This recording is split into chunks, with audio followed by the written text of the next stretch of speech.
Tagging, friending, and Googling. The digital age really has its own language, and if you're not careful, you may send the wrong message, especially when it comes to dating. Local professional matchmaker Stephanie Kluver from It's Just Lunch is here with some tips on how to use social media the right way and what to avoid. Thanks so much for coming in. Good morning. Thanks for having me. So how would you say that social media has changed the world of dating and relationships? So your grandparents, your parents probably never had to deal with a Facebook account, messaging someone if you're interested, stalking someone to see what their life is like before they go to date them. You just met and talked face to face. You even passed a note. You met.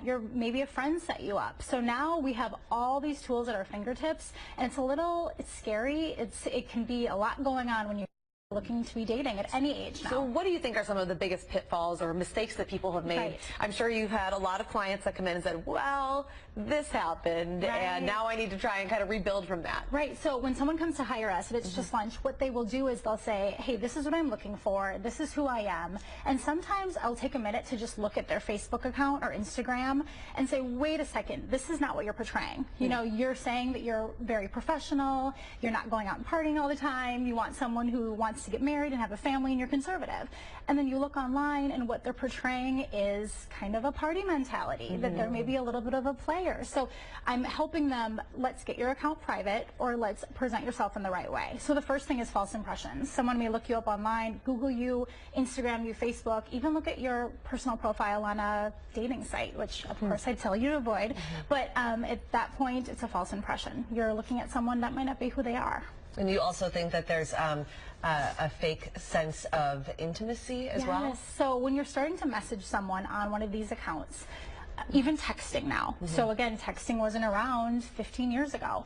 And at this point now, we're seeing people who are all of a sudden getting into a relationship a lot quicker than they would if they met face to face, went on a few dates, and took things a little bit more slow.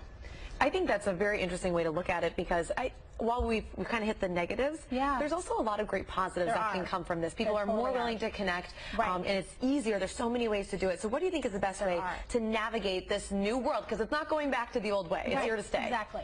So there are a lot of positives. The first thing is people are going on more dates. You know, when you have all these people at your fingertips where you know that they're single, you know that they're in a 5-mile radius from you on some apps, that can be great because you're going on more dates, you're meeting more people, you're breaking out of the norm. So again, present yourself in the light that you want. Keep things private. Be really careful about your safety and who you are and how much information that you share. And of course, have fun. Go on dates. Keep doing that.